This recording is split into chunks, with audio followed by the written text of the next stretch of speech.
प्रभु यीशु मसीह के नाम से सबको जय मसीह की। आज का वचन है इब्रानियों की पत्री उसका 10 अध्याय 39 वचन। पर हम हटने वाले नहीं कि नाश हो जाएं, पर विश्वास करने वाले हैं कि प्राणों को बचाएं।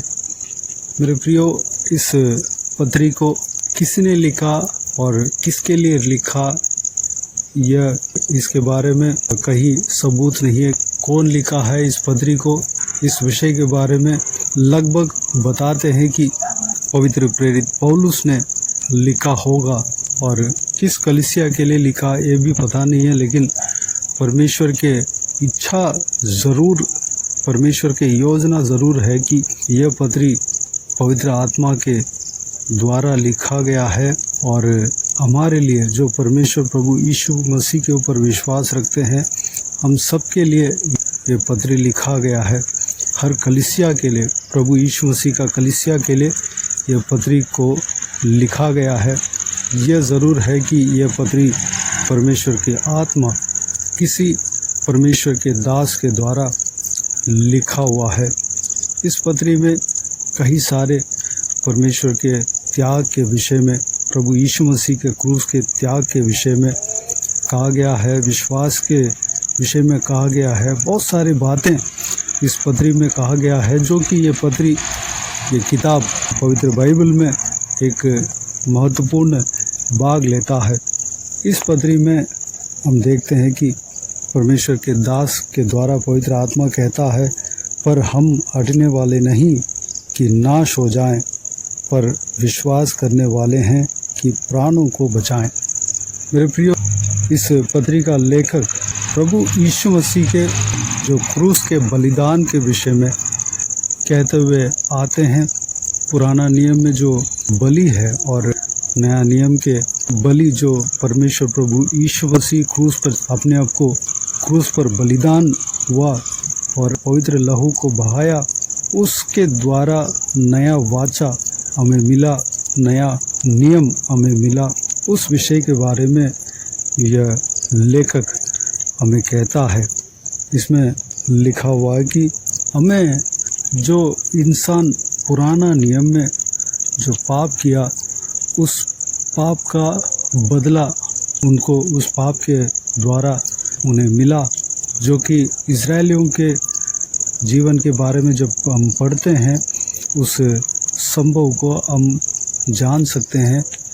जो कि इजरायली जन मिस्र देश से जब निकले थे और कनान की ओर जा रहे थे, तब मार्ग में अविश्वास के कारण वह पाप कर रहे थे, विश्वास में स्थिर नहीं थे और परमेश्वर के खिलाफ पाप करने लगे। उसके वजह से उनको कई सारे विपत्तियाँ आई। तो पाप के कारण ही वह कई लोग नाश हुए थे। पुराना नियम जो है वह संपूर्ण नहीं था। एक मनुष्य को पुराना नियम सिद्ध नहीं करता है। वह परमेश्वर प्रभु यीशु मसीह का बलिदान तक एक टेम्पररी रिलीफ था। एक इंसान को पापों से बचाने के लिए बार बार बलि चढ़ाना पड़ता था। वह एक इंसान को बचाने का टेम्पररी रिलीफ था। पुराना नियम जो संपूर्ण नहीं है, उस काल में इतना बड़ा पाप का जो बदला मिला है, नया नियम के इस काल के पाप में, जो कि एक इंसान जानबूझकर गलती करता है, पाप करता है, पाप के बारे में जानने के बावजूद भी उस पाप को करता है, तो बहुत ज़्यादा उस पाप के बदला पाएगा। क्योंकि नया नियम जो है संपूर्ण नियम है।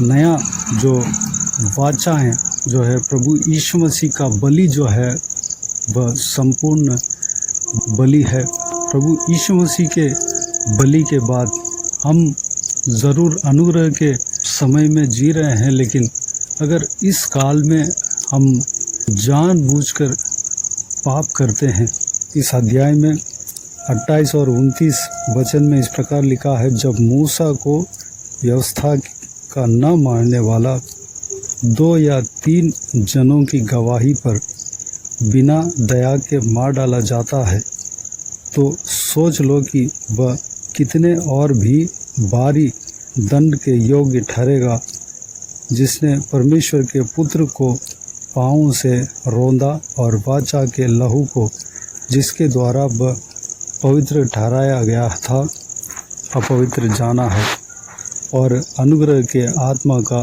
अपमान किया।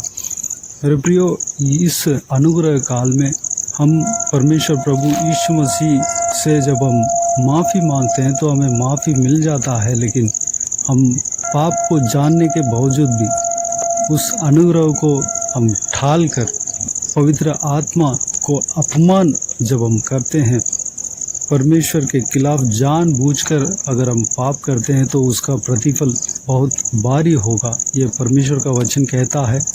हमारे पापों के वजह से ही हमारा पापों का प्रतिफल जो है भारी होगा। ये कब होगा? परमेश्वर का वचन कहता है हर एक इंसान न्याय के समय में न्यायासन के सामने खड़ा होना ज़रूरी है। यह ज़रूर ये संभव होगा।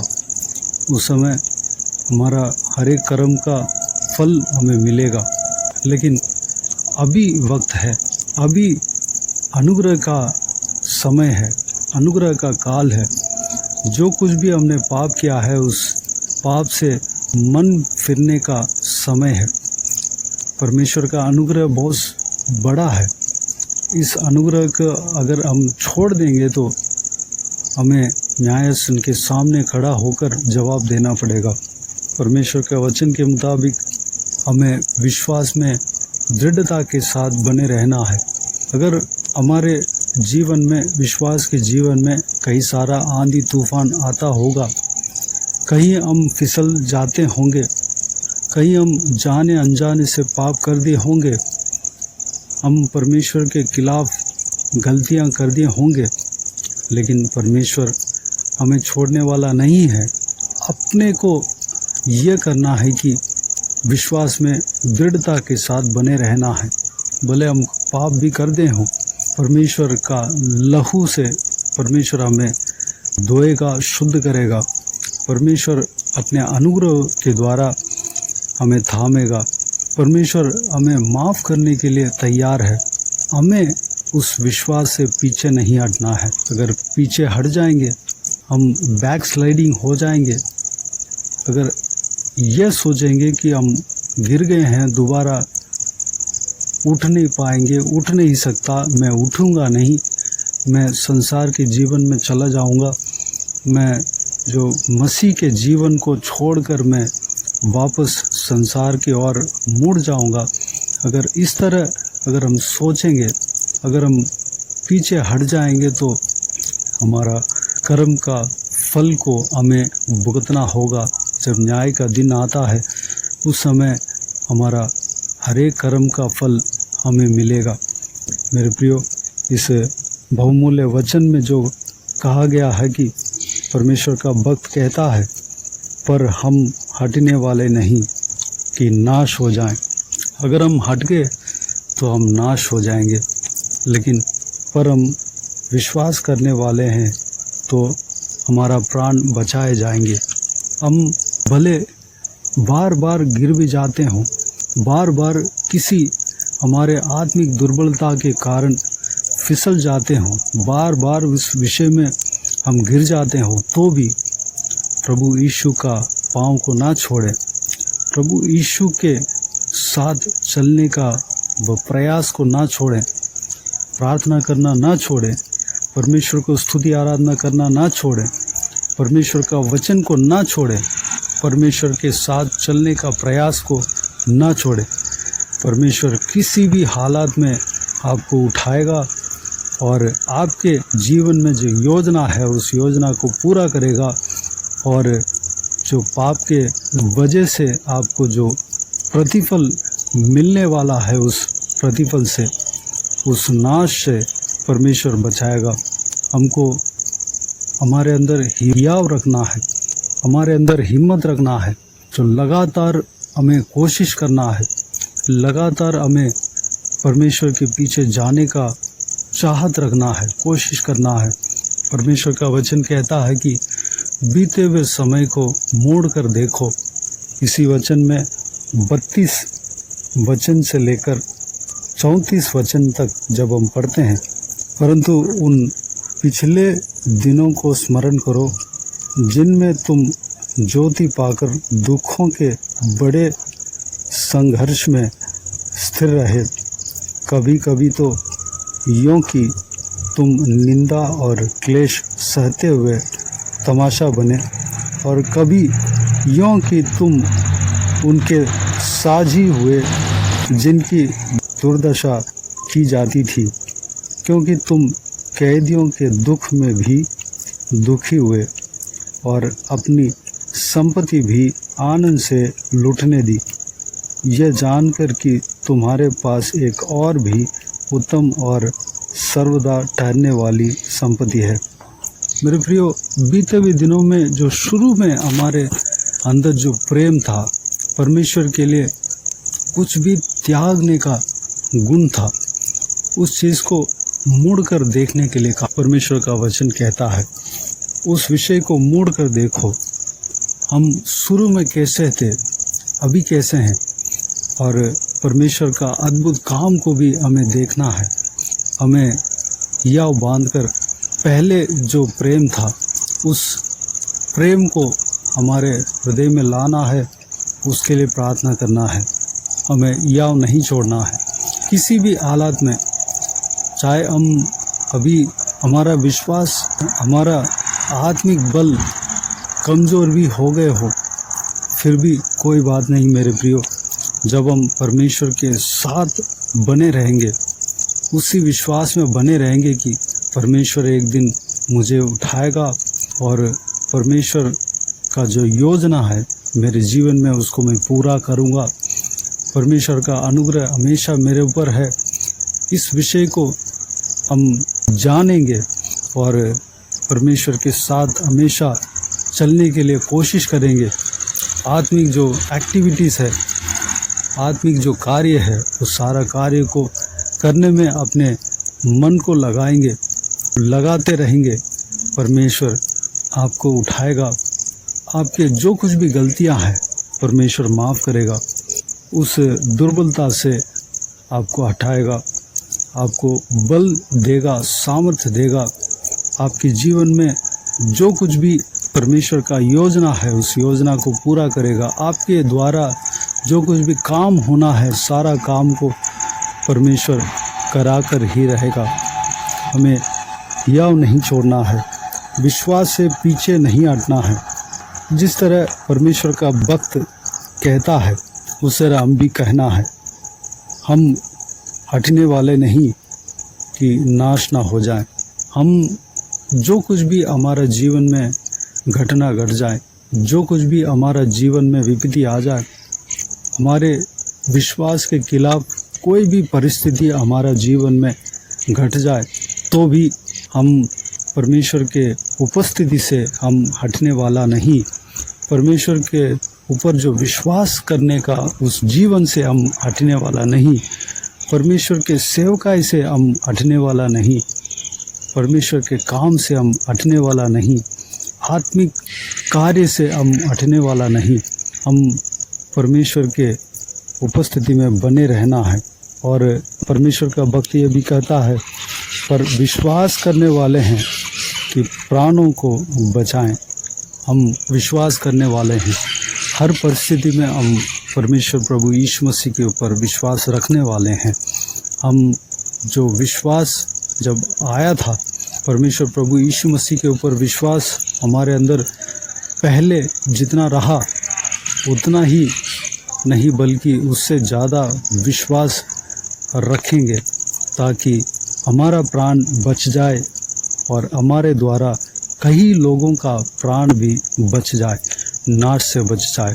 मेरे प्रियो, इस बहुमूल्य बातों के लिए हम अपने आप को परमेश्वर के हाथों में सौंपें, पीछे न हटें। परमेश्वर प्रभु यीशु मसीह को देखकर, उनका क्रूस को देखकर आगे बढ़ते चले जाएं। परमेश्वर अनुग्रहकारी है, आपको बचाएगा, आपको उनके काम के लिए इस्तेमाल करेगा, आपका हाथ को कभी नहीं छोड़ेगा, कभी नहीं त्यागेगा। आइए हम प्रार्थना में जाएं। महान परमेश्वर, सर्वशक्तिमान खुदावंद यीशु मसीह, आपको धन्यवाद देता हूँ। आपके अनुग्रह बहुत बड़ा है परमेश्वर, आपके अनुग्रह हमारे लिए काफ़ी है।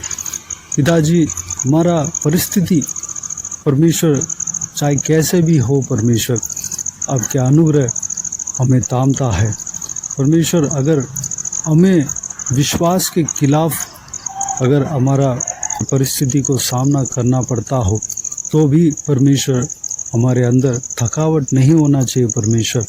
हम याव बांध कर परमेश्वर विश्वास में दृढ़ रहने पाएँ, स्थिर रहने पाएँ परमेश्वर, अनुग्रह देना।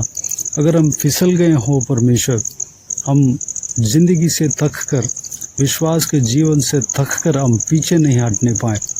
अगर हम पीछे हट जाएंगे तो परमेश्वर हमारा हाल परमेश्वर बहुत ही बुरा होगा पिताजी। हम परमेश्वर आपके पीछे चलने पाएँ। परमेश्वर आपके पीछे चलने में ही हमारा भला है परमेश्वर। आपके पीछे चलने में ही परमेश्वर हमारा जीवन है पिता। जब हम आपके पीछे चलेंगे तभी हम जी पाएंगे, तभी हमारा प्राण बचेगा, नाश से बचेगा, पाप के द्वारा जो प्रतिफल मिलने वाला है उस सारे प्रतिफलों से, सारा बदलाव से, सारा नाश से हम बच पाएंगे परमेश्वर। पिताजी, हम जितना भी बार हम फिसल जाते हैं, हमें उठाकर खड़ा करने वाला परमेश्वर आप हो। हमें कभी नहीं छोड़ेंगे, कभी नहीं त्यागेंगे, चाहे हमारा हालत जैसे भी क्यों ना हो परमेश्वर। पिताजी, आपके अनुग्रह का हमारे ऊपर रखना परमेश्वर। धन्यवाद देता हूँ पिता। हालेलुया। हमें आत्मिक उन्नति देना, आत्मिक जीवन में हम आगे बढ़ने पाएँ, आत्मिक जीवन में सामर्थ्य पाने पाएँ परमेश्वर, आत्मिक जीवन में आगे बढ़ने पाएँ, विश्वास के जीवन में आगे बढ़ने पाएँ।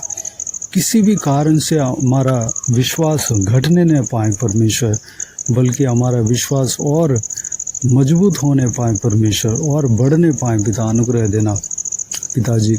हम जहाँ कहीं भी मिस्टेक किए हैं पिता, सारा गलतियों को क्षमा करना पिता, सारा पापों को क्षमा करना, सारा परमेश्वर जानबूझकर जो पाप किए हैं परमेश्वर, सारा पापों को क्षमा करना पिता। परमेश्वर, आपके साथ रहना ही हमारे लिए भला है परमेश्वर। पिताजी, हालेलुया। आप हमें चलाएंगे, आपको धन्यवाद देता हूँ। किसी भी हालात में आपके पीछे चलने का प्रयास को न छोड़ेंगे परमेश्वर, नहीं छोड़ने पाए पिता। अनुग्रह देना पिता, हमें संभालना परमेश्वर। धन्यवाद देता हूँ। किसी भी हालात में आपसे प्रार्थना करने का आदत को हम नहीं छोड़ने पाए। किसी भी हालात में आपको आराधना, उपासना करने का आदत को नहीं छोड़ने पाए।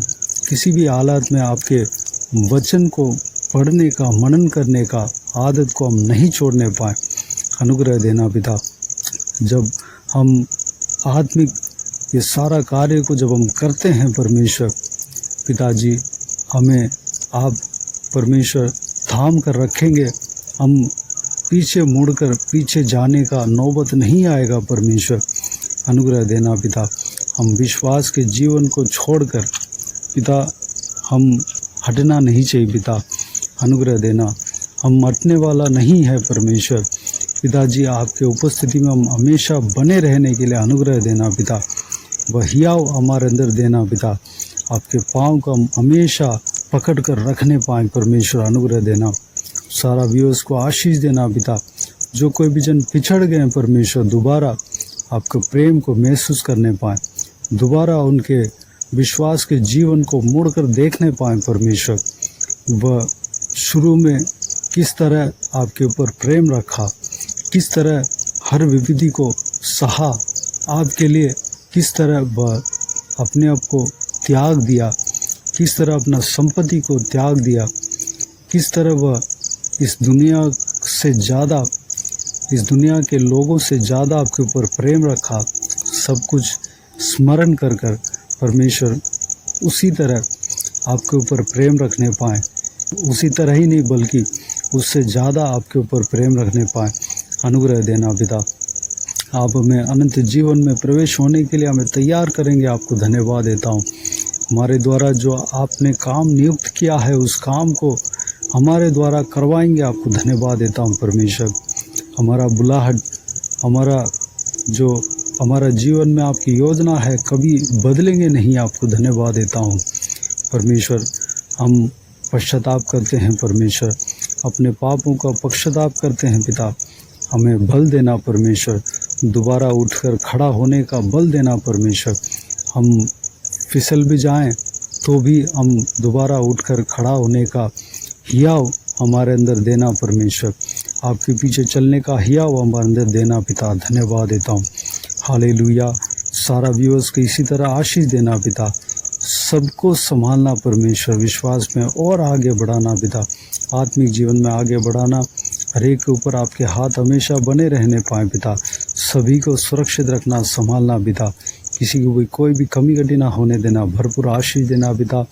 जो कोई भी जन बीमार हो उनको आपके हाथों में सौंपते हैं, उन्हें छूना, चंगा करना, प्रभु यीशु मसीह के नाम से चंगा होने पाए अनुग्रह देना पिता। जो कोई भी जन बाहर जाते हैं, आते हैं, ट्रैवल करते हैं, हर एक के ऊपर आपके हाथ हमेशा बने रहने पाए पिता, सभी को सुरक्षित रखना, संभालना परमेश्वर। उनका ट्रैवल में उनको सुरक्षित रखना पिता, आशीष देना परमेश्वर। धन्यवाद देता हूँ। जो कोई भी जन बिजनेस करते हैं और जो कुछ भी काम करते हैं परमेश्वर, सारा कामों में सफलता देना और आगे बढ़ाना परमेश्वर। धन्यवाद। बाकी सारे बातों का आपके हाथों में सौंपते हैं। सारा आदर, महिमा, जलाल आपको मिलते रहे। सारा दुआ प्रार्थना को प्रभु यीशु मसीह के नाम से मांगते हैं, सुन और ग्रहण कर। आमीन आमीन। प्रभु यीशु मसीह के नाम से प्रभु यीशु मसीह का आशीष और अनुग्रह हम सभी के ऊपर बने रहें। आमीन आमीन। मेरे प्रियो, इस चैनल को सब्सक्राइब करें और शेयर करें। अगर किसी को भी प्रार्थना का विषय हो तो डिस्क्रिप्शन में दिए हुए नंबर पर कॉल करके प्रार्थना करा सकते हैं। हम आपके लिए प्रार्थना करेंगे। आप अपने व्यक्तिगत प्रार्थना में हमारे लिए प्रार्थना कीजिए, सेवकाई के लिए, सेवकाई का उन्नति के लिए, सेवकाई में जुड़े हुए हर एक जन के लिए, हर एक का आत्मिक उन्नति के लिए, तरक्की के लिए, आत्मिक आशीष के लिए, संसारिक आशीष के लिए, पारिवारिक आशीष के लिए प्रार्थना करें।